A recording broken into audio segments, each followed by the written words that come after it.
Hi guys, welcome to the channel.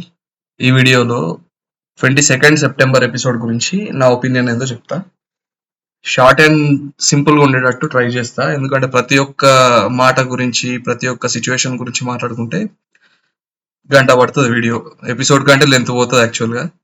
So నాకు నచ్చని major అంశాలు ఏమున్నాయో అవి మాత్రమే చెప్పడానికి ట్రై చేస్తా. ఫస్ట్ పాయింట్ ఏంటంటే, హరీష్ ప్రియా అంటారు కదా, ఓనర్స్ నామినేట్ చేసేటప్పుడు హరీష్ ప్రియా అంటారు, మీరు మొత్తం మమ్మల్ని నామినేషన్లోకి తీసుకొద్దామని మీకు ఏం ప్లాన్ మాకు అర్థమైంది అన్నట్టు మాట్లాడతారు. ఫస్ట్ ఈ పాయింట్ గురించి మాట్లాడదాం అనుకుంటున్నా. క్లియర్ గా చూస్తే వీళ్ళు కూడా చేసింది అదే. బిగ్ బాస్ గనక కనీసం ఒక్కళ్ళైనా టెనెంట్స్ నుంచి నామినేట్ అవ్వాలి అనే రూల్ పెట్టకపోతే ప్రతి ఒక్కళ్ళు అవతల గ్రూప్ నుంచే నామినేట్ అయ్యేవాళ్ళు. ఎందుకంటే సింపుల్ ఉంటుంది, వీళ్ళ మధ్యలో ఆర్గ్యుమెంట్స్, గ్రూప్ అన్నప్పుడు ఆర్గ్యుమెంట్స్ జరిగితే మనస్పర్ధలు వస్తాయి. అవి వస్తే మళ్ళీ నెక్స్ట్ టాస్క్లలో ఇంపాక్ట్ అవుతుంది. సో అవతల గ్రూప్ నుండి చేయడానికి సింపుల్ ఉంటది. ఫైట్స్ కూడా ఏం జరిగాయి, గ్రూప్ వాళ్ళ గ్రూప్ లోనైతే ఫైట్స్ జరిగాయి, గ్రూప్ స్ట్రాంగ్ ఉంటది. సో ఎవరైనా అట్లే ఆలోచిస్తారు, అవతల గ్రూప్ వాళ్ళనే చేయడానికి చూస్తారు. వాళ్ళు చేసింది అదే. మళ్ళీ అవతల అంటారు ఓనర్స్ ని. ప్రియా అంటది, మా దాంట్లో ఒక్కోళ్ళు అయినా అని సేవ్ అయినా అని మేము అర్థం చేసుకునేటోళ్ళం, మీరు చెప్పేది. మీరంతా గ్రూప్ గేమ్ ఆడి మమ్మల్ని మొత్తం నామినేషన్స్ లకు తీసుకురావాలనుకుంటున్నారు. కెప్టెన్ డెమాన్ పవన్ కెప్టెన్ కాబట్టి సేవ్ అయ్యింది తప్ప, లేకపోతే 5 ఉంటుండే నామినేషన్స్ లో అన్నట్టు చెప్తుంది. కరెక్టే, దాంట్లో తప్పేముంది? ఉన్నాయి పాయింట్స్, వాళ్ళకు ఉన్నాయి, చేస్తారు నామినేషన్. నువ్వు నన్ను ఎందుకు చేసినావు అని అడుగు, అంతేగాని అది కూడా మంచి పాయింట్స్ పెట్టి ఆర్గ్యూ చేయు. అంతేగాని మేము గ్రూప్ గేమ్ ఆడతాం మీరు ఆడద్దా అంటే అది కరెక్ట్ కాదు కదా, అది కరెక్ట్ అనిపించలేదు. ఎట్లయినా సింపుల్ గా ఉంటది కాబట్టి, సింపుల్ గా అంటే అది ఎట్లా గ్రూప్ వర్సెస్ గ్రూప్ వార్ లా ఉంటది కాబట్టి సింపుల్ అయిపోతుంది అది. అంటే ప్రతి మనిషి మీద ఎఫెక్ట్ తక్కువ పడుతుంది అన్నట్టు. సపోజ్ చెప్పాలంటే ఇప్పుడు వాళ్ళ దాంట్లో చూసుకోండి, ప్రియా అండ్ హరీష్ నామినేషన్ టైంలో గొడవ అయింది. ఫస్ట్ అందరూ ప్రియా నామినేట్ అవ్వాలనుకున్నారు. అంటే హరీష్ చెప్పిన పాయింట్స్ కి అందరు యాక్సెప్ట్ చేసిండ్రు, బాగున్నాయి అని చెప్పేసి. ప్రియా పెట్టిన పాయింట్స్ హరీష్ మీద పెట్టింది, హరీష్ ప్రియా మీద పెట్టిండు నామినేషన్ పాయింట్స్. దానికి హరీష్ పాయింట్స్ కనెక్ట్ అయినారు అందరూ, ప్రియాతో పోలిస్తే బెటర్ అని చెప్పేసి. ఆ తర్వాత ట్విస్ట్ జరిగింది అక్కడ చిన్నది. మన డెమాన్ పవన్ హరీష్ మధ్యలో చిన్న ఆర్గ్యుమెంట్స్ జరిగినాయి.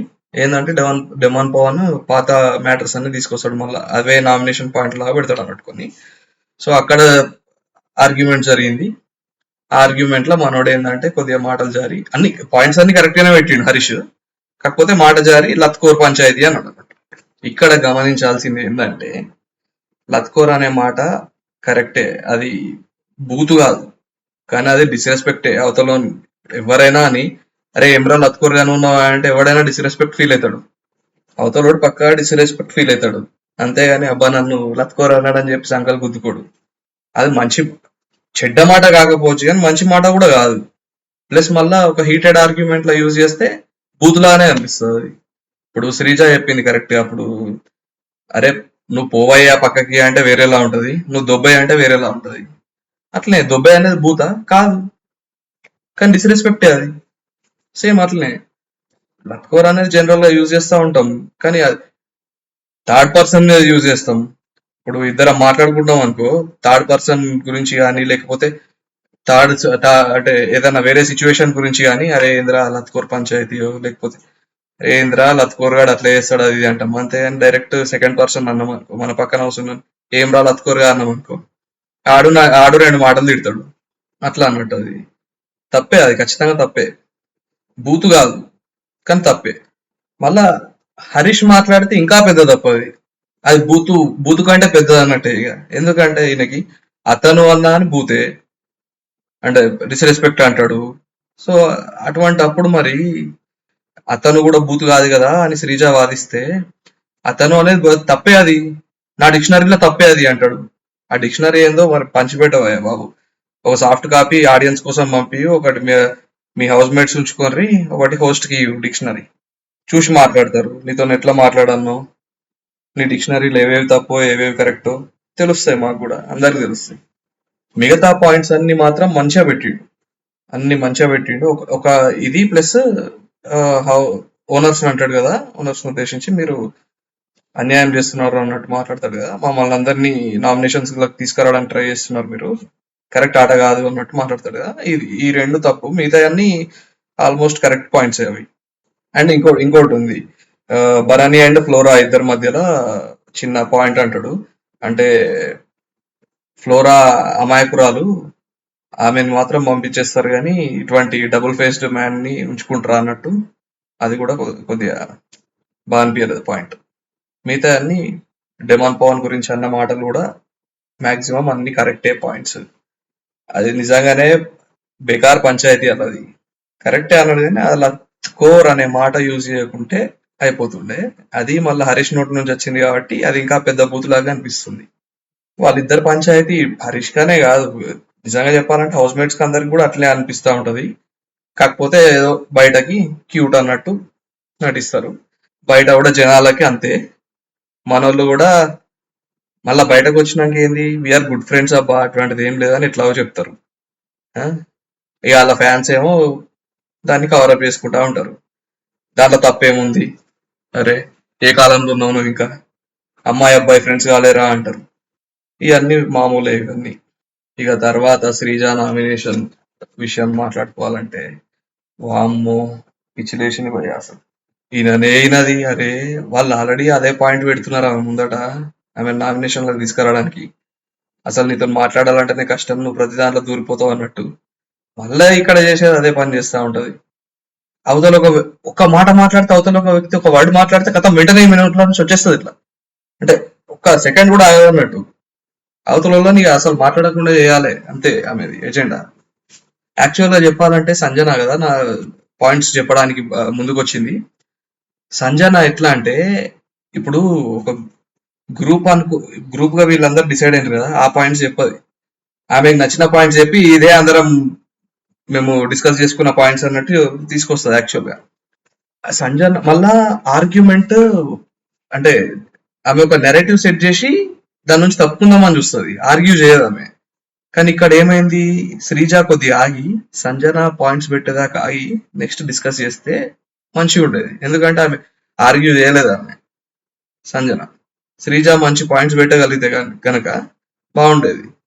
ఈమె ఏంది కాకపోతే ఈమె శ్రీజ చేసిన తప్పేందంటే ఆమె డిఫెండ్ చేసుకోలేదు, ఉల్టా సంజన పాయింట్ తీసుకొస్తుంది. అంటే ఇది సంజన నామినేషన్ చేసే ఇది కాదు కదా, శ్రీజాని నామినేట్ చేస్తున్నారు, సో శ్రీజ డిఫెండ్ చేసుకోవాలి.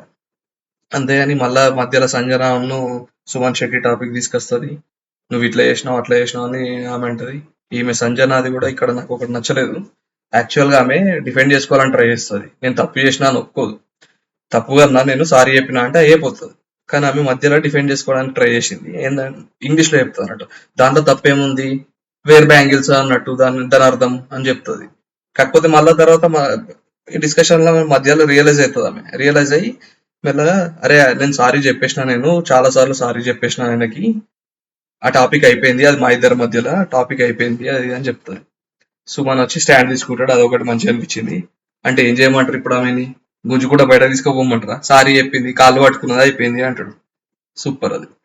లాస్ట్ లో శ్రీజ ఏడుస్తుంది, ఇమాన్యువల్ ఓదార్చడానికి వెళ్తాడు.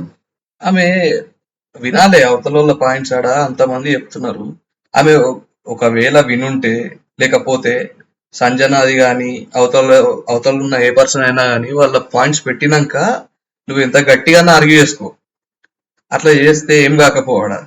ఈమె అవతల చెప్పిన పాయింట్సే ఏంటలేదు అసలు, కాబట్టి ఒకళ్ళ వెనకాల ఒకళ్ళు వచ్చి మొత్తం ఇన్వాల్వ్ అయిపోయి అరే నువ్వు ఇట్లా చేస్తావు నువ్వు అట్లా చేస్తావు అనేసరికి ఇంకా ఆమెకి ఎక్కువ హర్ట్ అయిపోయింది.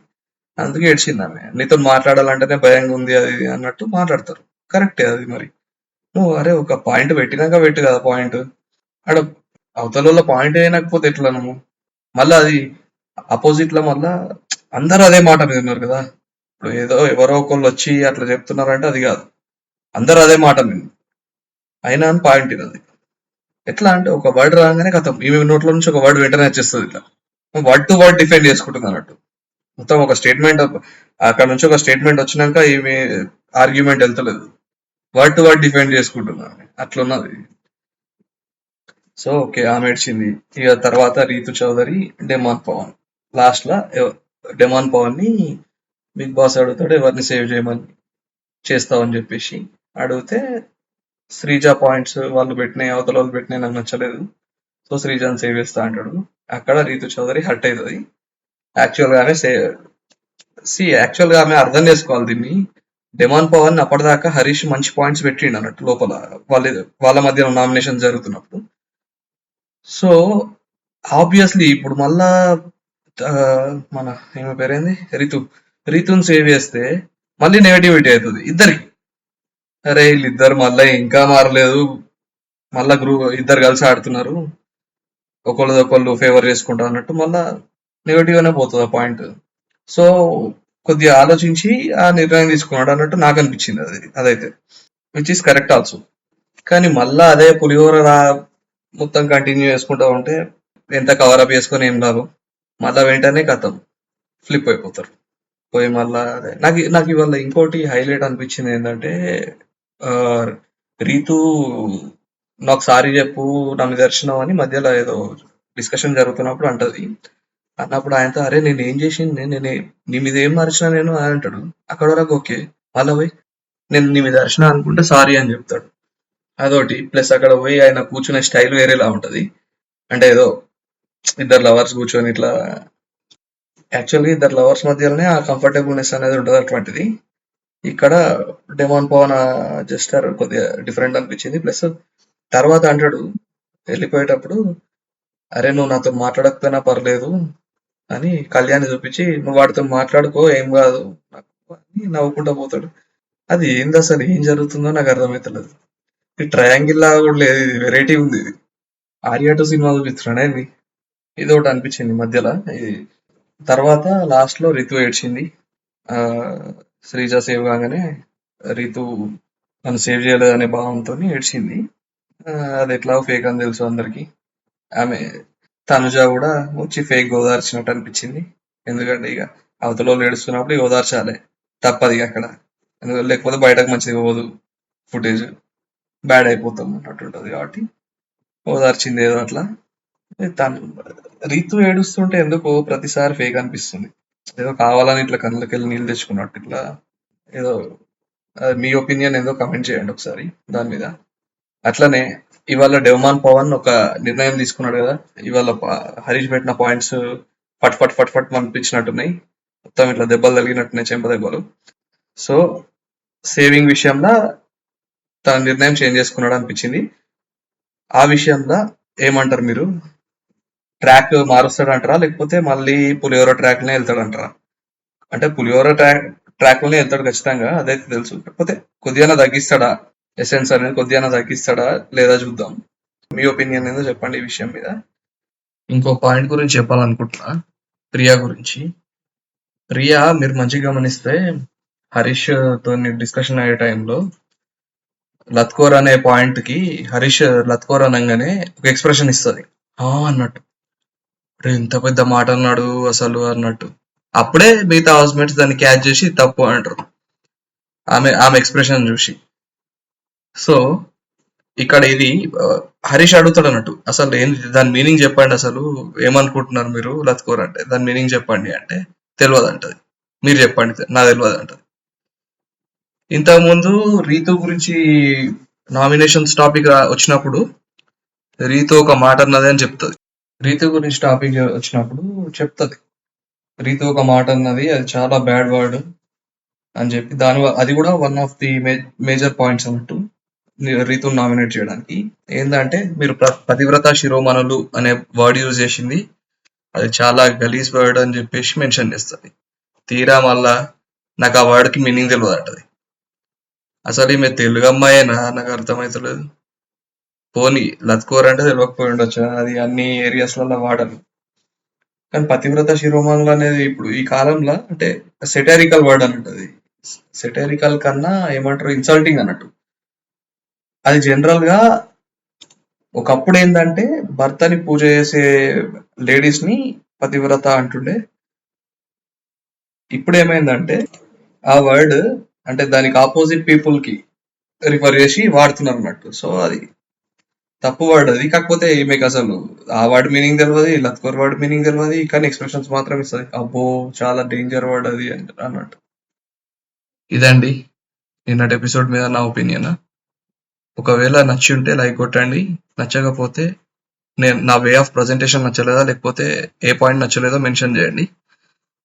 Thank you for watching.